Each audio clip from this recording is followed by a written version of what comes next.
Kita punya trauma, entah itu fiktif, entah nyata, entah apalah. Kita punya trauma kasus Siti Jenar. Orang yang mendalami la ilaha illallah secara intensif, ya, entah itu disebut kalimat sodo, bosuluk, boseloko, mbah koros pokoknya. Orang yang memahami la ilaha illallah secara intensif, itu pasti menuju ilmu hakikat. Dan menuju ilmu hakikat pasti ngalami hakikat yang khoyali. Ini ruang nonton ini. Hakikat yang nopo? Khoyali. Dan hakikat yang khoyali ini mulai menipu. Ya, kalau sudah begitu ruwet. Misalnya ngeten ya. Ketika kulon moco nggih diskusi ini udah perdebatannya kali jago besi jenar. Saat itu ada Sunan Bonang juga. Kamu sujud pakai apa kali jaga? Ya pakai jasad. Dari Siti Jenar. Daging kamu itu hanya onggokan daging. Nanti itu jadi bangkai. Dan setelah jadi bangkai itu habis. Kamu nanti ditulis Tuhan tidak termasuk yang sujud. Kebuat yang mbok sujud itu bentek. Mikir kan juga. Rugi ke sujud be badok be tangan. Jasad tem sampean iku entek. Ora ana sing crita kowe nak sujud mergo jasad itu mbok sampean dadi bang. Lah nek ngono sujud sing hakikat ora usah badok, ora usah tangan, ora usah sikil, yo rokem iku lho kon sujud be pangeran. Nak sujud be fisik ku rugi wong fisik sampean. Mikir kali. Orang bolak-balik kali Joko mantan wali preman terus jadi debat pusing. Siti Jenar tahu belajar tak tahu menang Irak. Yang jelas yang mulang gak satem orang menangis. Wah, uang ini menjadi perdebatan. Sehingga keyakinannya kayak Siti Jenar, la ilaha illallah itu ya wahdatul wujud itu innalillahi wa inna ilaihi. Selama ini kalau orang syariat misalnya, orang syariat itu kalau ada orang mati, misalnya Kak Ruhin mati, ini aku kan muni innalillahi wa inna ilaihi raji'un, saiki Ruhin wis mate. Mate itu balik ning pengen. Itu cara wong hakikat kan salah besar. Orang mati itu udah ada, cara ilmu hakikat dan orang mati itu udah ada. Roh ini tersiksa di alam fisik. Jadi ruh ini tersiksa di alam fisik. Karena ketemu ning jasate Ruhin. Tersiksa dulu. Aku apa mangane kudu kerja piring Jepang terus siksa roti. Adol roti mau tersiksa. Misalnya kiai pe mangane dadak kudu pidato 2 jam bareng tersiksa. Roti kenapa? Tersiksa. Mergo ora buta mangan, ora buta ngombe, tapi gara-gara melok fisik. Paham ya? Lho ini tenang ilmu ketawarai ya bener. Kula boten. Sampeyan betul lho guru waras maksudnya nggih. Artinya waras secara akademik karena ada referensi, ada marojek, ya. Waras secara hakikat. Kulo nu mau merasake sampean wis ilmu hakikat. Artinya saya juga ngalami ilmu hakikat. Lan ketika sing aran hikam wong ora tau muka safar ora dadi ulama. Entah sekian detik ulama itu harus pernah muka safar. Biar merasakan ilmu napa? Aja. Tapi ilmu hakikat itu bisa dilogikakan sebelum sampean sampai secara musyahadah. Paling enggak bisa sampai secara logika. Manusia itu mulai Nabi Adam sampai sekarang itu kan punya roh, dan roh itu tidak makhluk. Ya, roh itu tidak makhluk. Ketika roh itu diletakkan di jasad, dia itu tersiksa. Karena ketika dia ke jasad fisik, namanya mengalami keterpisahan dengan yang abadi. Dia ini ning jasad fisik tersiksa. Karena dia harus di alam yang kasat mata, alam multi. Tersiksa. Ketika dia tersiksa, melok ruhin, akhirnya dia mangane kangelan, akhirnya lesu mangan. Padahal roh gak butuh mangan, perlu dicatat roh gak butuh. Ya ora butuh gunung kidul barang kan ora butuh rapi. Paham kan? Ya ora butuh cinta, ora butuh pegatan, ora butuh macam-macam. Paham? Tapi karena dia nempel jasad sing butuh mangan, butuh rabi, butuh wedoan macam-macam. Akhirnya roh tersiksa. Suatu saat kalau roh ini dalam bahasa manusia mati, ini dalam bahasa manusia mati. Ini hakikatnya roh itu tidak mati, dia kembali ke habitatnya. Ini disebut innalillah. Kita ini dari awal ya dengan Allah. Wa inna ilaihi juga kemudian nanti kita pasti kembali ke Allah. Dan itu diyakini betul oleh orang wahdatul wujud. Jadi kalau roh mati itu ya tidak ada mati. Terus sekarang itu kembali karena sudah lama mengalami keterpisahan mergo melok fisik-fisik dari ono kerja dasinan, ono nggo proposal ruwet roh ku melok. Paham gitu. Kita di roh ku napa melok ruwet. Lah roh ya tersiksa aku ora butuh mangan, ora butuh proposal, bocah ngalor. Itu tersiksa. Makanya dalam cerita-cerita Jalaluddin Rumi yang otentik di kitab-kitab begitu. Ketika beliau mau meninggal, muridnya itu nangis dari Jalaluddin Rumi. Kamu jangan nangisi saya ini mau pesta, saya ini mau pesta perkawinan. Kamu tidak merasakan penyesalan saya. Saya ini lama menyesal karena harus hidup bersama kamu. Terus saya ini tersiksa karena ngalami alam yang rusak, yang fana. Alam yang fana. Harusnya roh saya itu di alam abadi, bukan di sini. Maka jangan tangisi kematian saya. Kematian saya adalah kembalinya roh ke habitatnya. Semenjak itu kematian dianggap malam perkawinan karena roh kembali. Walhasil ngono iku cara ilmu tasawuf bahasa Arab jenenge wahdatul wujud, kena Jawa Yogya Solo kok adane jenenge manunggaling kawula. Mergo sing rawan ngono rugen lho, Pak iki tak terangno. Jadi bathuk mesti iki buku sujud kan niku sampeyan ilang. Dadi seksine serawan ngawur cara teorine sinten Siti? Rugi kowe. Sedari ya gendo. Lah kali coba mantan preman jak debat terus ora ngono mbok terus tak pateni kowe. Lah debat iki ora iso. Premane kumat. Ya ta preman jak debat ilmi. Ngono ku model. Kali Joko yo ora salah, dhisik Dina Umar nggih ngoten. Soal Umar sahabat top, lha jak debat atau milih tak patenane ya Rasulullah. Gak iso dene ilmiah. Mantar preman pasar rukat terus jadi sahabat top. Debat yang milih mate. Ada wonten cerita wong Yahudi njaluk keputusan Nabi. Bareng wis diputusno Nabi cek mamang. Ndak tenang keputusane ngono dalam sengketa duniawi. Bariku takok ya Ali. Ya Ali, aku mau sowan ning Nabi Muhammad. Dikai keputusan Nabi mamang cara kowe pilih. Sampai Ali dikai keputusan persis kanjeng Nabi. Cek mamang meneh takok Umar. Apa marah aku mau singgone Muhammad, singgone Ali, dikai keputusan kok mamang mar. Cara kowe piye? Urusan dunya. Enteni itu. Entah dia meleput kuat apa. Uang diputus Nabi ora marah. Ada mati. Awe. Mereka mantan apa? Cara mantan intelektual atau intelektual kan ya wajar nggak uji kok percaya Nabi. Kan bareng cara Ali ya sudah gak percaya wes kan ya. Cara mencara Ali kan. Lalu apa patene? Ya wajar nggak uji kok percaya Nabi, nak percaya orang itu Yahudi Muslim. Ali itu Gus Dur. Ada Gus Dur rapi itu dia tentang Ali jangan ngoten watai ngoten. Nasibnya podo. Ali itu ilmuwan yang jadi presiden gak sukses, yang niru Gus Dur. Mereka tinggal negara wong pinter, mimpin ra sukses, wong pinter gampang maklumi. Lah misalnya kita jadi kiai wong pinter, saya santri ini pacaran, maksud jangan langsung cawe itu. Wah ruwet, terus malah dalil dinalina suku syahwat minan. Iya pondok tanpa pelaturan tadi. Paham ya, ruwet tau. Mengenai jogeman, jadi itu teman-teman itu jogeman. Jadi biasa, ono syariatnya sidik-sidik. Sing kemana ono santri pacaran tersinggung, ono santri nakal tersinggung. Sing ono rasane lah, dunia ono apa?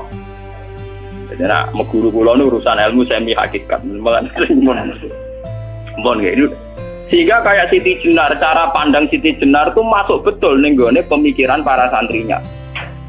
Kados Ki Ageng Pengging siapa masuk betul karena masuk akal. Cara mereka apa? Betapa tidak ada artinya fisik ini. Nah, kalau semua fisik ini tidak ada artinya, kemudian yang ada artinya itu roh, perjalanan apa? Perjalanan roh, sehingga diartikan inna lillah wa inna ilaihi raji'un. Inna sholati wa nusuki wa mahyaya wa mamatiku lillah. Lah kemudian sekarang sampean tak tanya misalnya ini latihan ilmu hakikat. Wa mahyaya lan penguripan ingsun. Kalau ingsun itu artinya fisik atau jasad, itu keliru besar karena jasad tidak pernah hidup. Yang hidup itu roh. Paham ya? Sekarang artinya wama mati itu apa? Kematian ingsun. Kalau roh itu tidak pernah mati, berarti kematian roh adalah keterpisahan dengan yang agung atau yang abadi. Dan semuanya itu lillahi rabbil alamin. Sehingga mereka mengatakan kematian itu satu pesta. Mengenai kasus Bilal ditakoi, ya Bilal ketika murid-muridnya nangis bergape mati, Bilal dia seneng aja. Badan nalkal akhibah Muhammad dan wakisbah. Kalau nak mati malah seneng ketemu kekasih.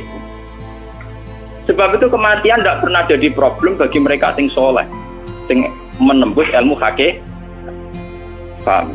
Tapi ilmu hakikat kayak ini itu yang diyakini Siti Jenar, diyakini Jalaluddin Rumi, diyakini para wali-wali wahdatul wujud. Dulu Syekh Husain Sinten Al-Halal. Itu kemudian melahirkan prahara syariat. Prahara apa?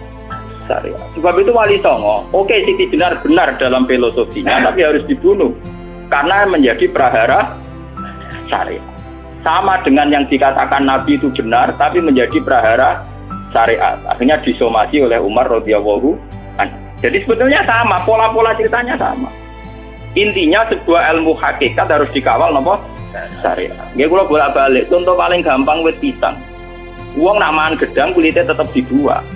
Tapi umpama gedang dari awal ora usah kulit, ra sido dadi gedang. Paham nggih? Meskipun kon ape dipangan ya dibuat. Tapi kita tidak bisa membayangkan pisang dari awal tanpa nopo. Mbah kekeringan, mbah bosok, mbah ra sido dadi nopo? Pisang. Terus pentingnya syariat lagi begini gitu. Mulane penting ngaji wali-wali syariat sing pinter kabeh Sunan Kudus, kabeh Sunan Bonang.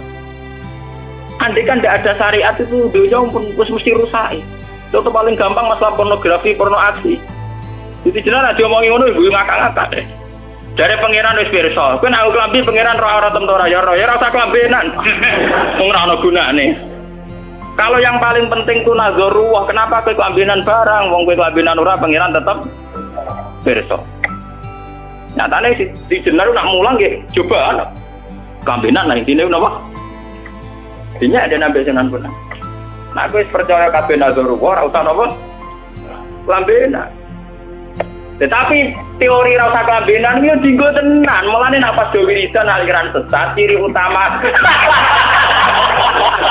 Kira kelambenan tenan. Lah ruwet to. Lho iki tenan iki cerita, iki pentingnya ngaji nggih. Ben sampean ngerti variasi riwayat, kemudian kita orang syariat harus kayak apa, kemudian kenapa menjadi aliran wahdatil wujud. Nah terus kita ini kan orang syariat. Memang kelemahan orang syariat itu akeh kok sampean sisi mesti ra kramat. Modele ora di duwe bingung, ruwet. Urip wong syariat lho apa? Dineng bojo wedi, dineng tangga wedi, pengaruhe menurun. Pancen orang syariat itu banyak kriminal tauhidnya itu memang jelas. Melane kiai-kiai peken nek ketemu kiai-kiai sing setengah jaga wedi mergo iso nebak atine. Ndekne meriang ngono. Sing kiai ra tau salat keramat padahal ngambungan wong. Sumudina sholat 4 waktu kok ora tahu keramat. Wong ape buah utang tanggane iku keramat apane? Sing kono ngawur-ngawur sowan pirang. Meriang oleh syariat ngadepi wong hakikat napa? Mulane jogeman dadi wong syariat ngono iku bahaya. Nah kula mboten ngarah. Sampai dadi wong syariat sing ora keramat. Bahaya sekali itu bagi perjalanan agama. Kula sering ketemu kiai-kiai sing terkenal keramat di Juwaduk tiang-tiang hakikat. Ditantang kanca-kanca kok wani, nah tantang aku tetep rawani kok. Mikir deh. Karena orang yang sama-sama ke jalur hakikat tetap punya alamat, tetap wonten simahum biwuji min asaris. Cara pandangnya mesti sama. Lalu kalau nanti ketemu murid, ya artinya yang ikut aliran Siti Jenar, dia ada sholat, ada apa, hidup di satu tempat gitu. Padahal dia bisa baca ihya. Dulu pernah mondok di Mekah, pernah di Irak. Itu ya meresahkan para kiai. Kemudian sebagian mereka minta saya suruh ketemu. Ya walhasil kalau ketemu pertama gitu. Jenengan Gus Ba, tapi zaman roh jenengku tetep rata arani muka sapa. Nggih biasa mawon. Kula ora usah kenal jenengan nggih kenal. Dadi kula nggih biasa mawon. Lah niku pernah ngajar-ajaran. Saya Gus ning donya tak enteni mau turu ngenteni mati ngono Gus kok repot. Jawaban kula terus enak. Sampai dari wong hakikat wong ngenteni mati bareng. Ya mati wis saiki iku. Terus ngenteni saiki padha-padha wis napa? Wis mati. Ya saiki wis padha-padha wis urip. Wis padha kabeh. Nah cara ilmu hakikat kan terus sama semua. Napa? Sama semua. Tadi makanya itu tadi.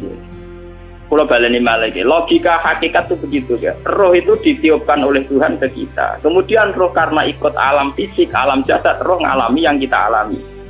Nggih. Ketika roh ngalami yang kita alami, dia tersiksa. Nah, ketika roh sudah terpisah dari jasad yang mengekang, yang memenjara ini, dia senang terus kembali ke Tuhan. Ini disebut inna lillahi wa inna ilaihi. Nah, jasad ini kemudian menurut ilmu hakikat tidak ada gunanya sama sekali total. Hilang di telan tanah. Lah kalau begitu jasad iki nak mbok agul-agulan. Gusti bathuk kula tak nggo sujud tangan kula ndi buktine tangan wis ora ono. Bathuk wis ora. Mulai dari Siti Jenar, hanya wali bodoh kayak kalian yang punya ajaran bodoh begitu. Malah rasupan terus. Mulane Sunan Kalijaga semangat kon mata ini mergo tambah omongane glodro nduk dindi. Tapi yang enggak disadari Siti Jenar yaitu tadi. Inti dari ilmu hakikat itu kan tunduk sama kersane Tuhan. Kalau sudah tunduk pada kersane Tuhan, kalau kersane Tuhan roh kita harus di jasad. Dan wujud jasad kita ini juga karena kehendak Tuhan. Kenapa yang wujudnya jasad yang karena kehendak Tuhan engkau ingkari? Sementara wujudnya roh tidak kamu ingkari. Toh wujudnya jasad ya bi iradatillah wa bi masyiatillah. Wujudnya roh ya bi wujudi bi masyiatillah wa ira. Harusnya fungsi jasad juga harus kamu akui toh Siti Jenar. Wong sekarang kita punya jasad ya bukan karena kita, karena kehendak Allah. Kenapa kamu ingkari? Berarti kamu ingkari kehendak meneng Siti Jenar.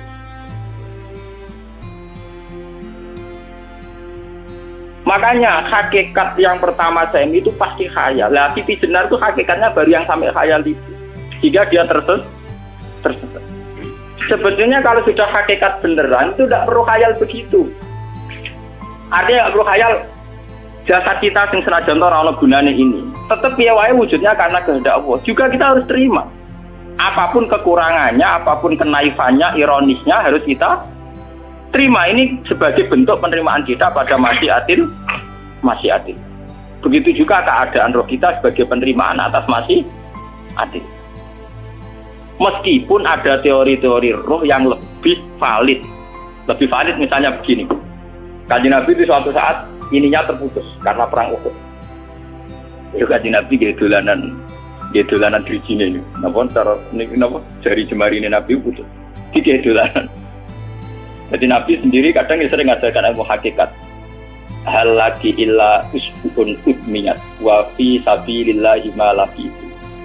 Kowe ora trimo fisik, bentuk fisik jari jemari sing ditetir berdarah. Tapi nak kowe fi sabilillah ayo wis balik ning habitat tembe. Jika kenapa para sahabat itu ketika dicincang, ketika putus tangannya, putus kakinya, sahabat yang usul ke ilmu hakikat itu malah senang. Karena jasad kita ini kan ila sabilillah menuju jalan Tuhan. Sekali dia sudah terluka fi sabilillah itu sudah menemukan formatnya. Cara teori Cina bisa menemukan formasinya. Paham gitu? Ora kok malah ngeluh itu berarti goblok kowe nak ngeluh paham no? Paham apa? Jadi makanya Nabi ngertikan ya itu sudah ketemu formatnya. Ketika rohnya para syuhada nanti kembali ke Tuhan ya ketemu formatnya lagi. Itu disebut wala taqulu lima yuqtalu fi sabilillahi amma. Dia tidak mati sesuai formasi awal, yaitu roh kembali ke Tuhan dan jasad ikut mengawal. Nah itu Nabi kadang ya pakai ilmu hakikat begitu. Mulane kula bolak-balik matur, kula nunggis mulai umur 20 tahun nopo pinten. Kula ngasih nggih gadah penyakit dan ekstrim penyakit saya. Sampai saat ini kalau nak ngobatno tidak lebih 50%, karena saya tetap berpikir. Misalnya cara syariat kan berobat, tapi cara hakikat apa betul keberadaan saya di alam ini penting. Sehingga aku kepengen urip tak bela-belani ngantek anda atusan juta. Jangan-jangan penting mati ikuti bang urip. Lah nak ngono lha apa tak bela-belani?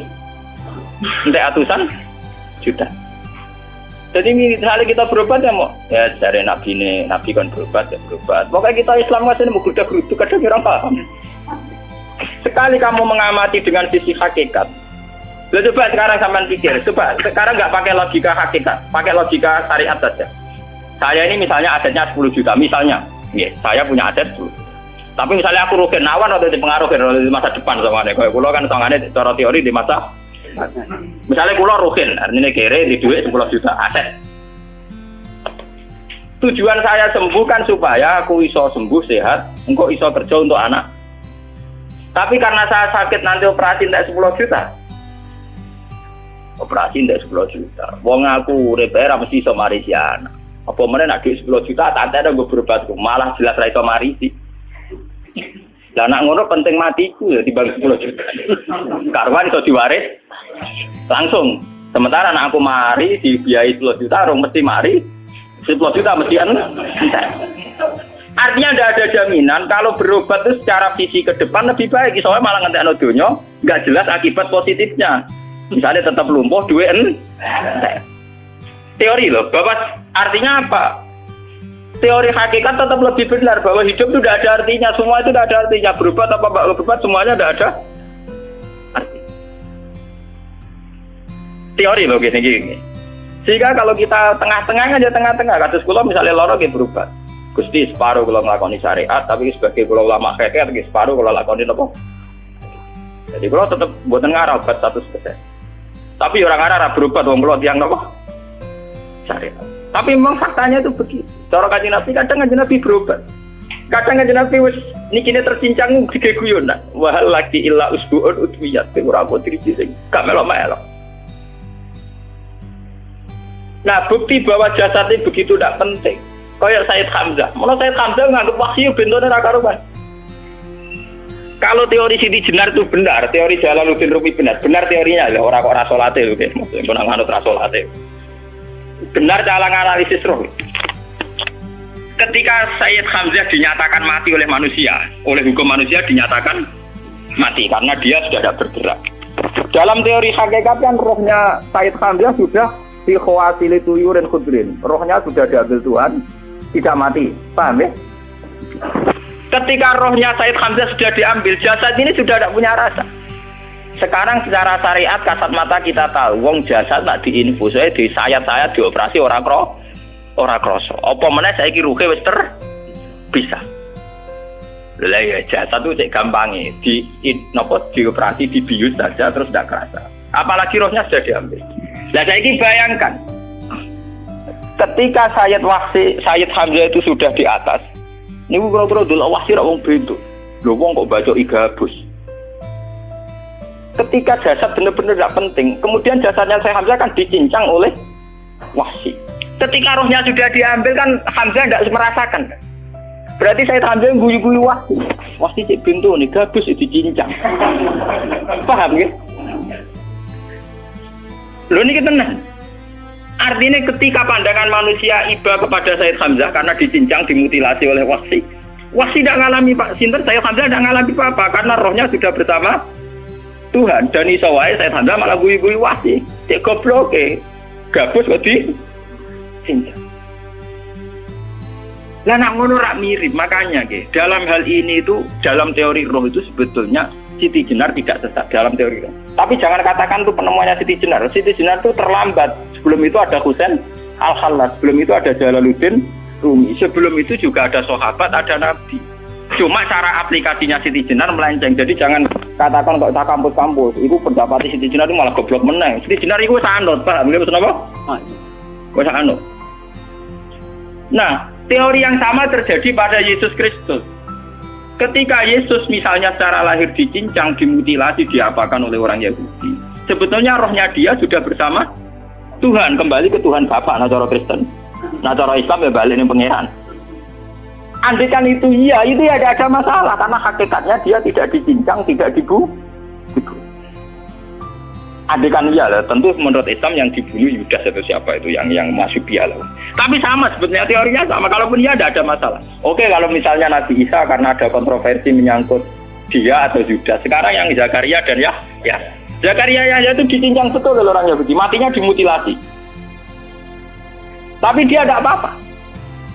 Karena ketika beliau dicincang, rohnya sudah diambil. Ini rumah tenan kan, ben kira untuk kendel mati paham kan ya. Jadi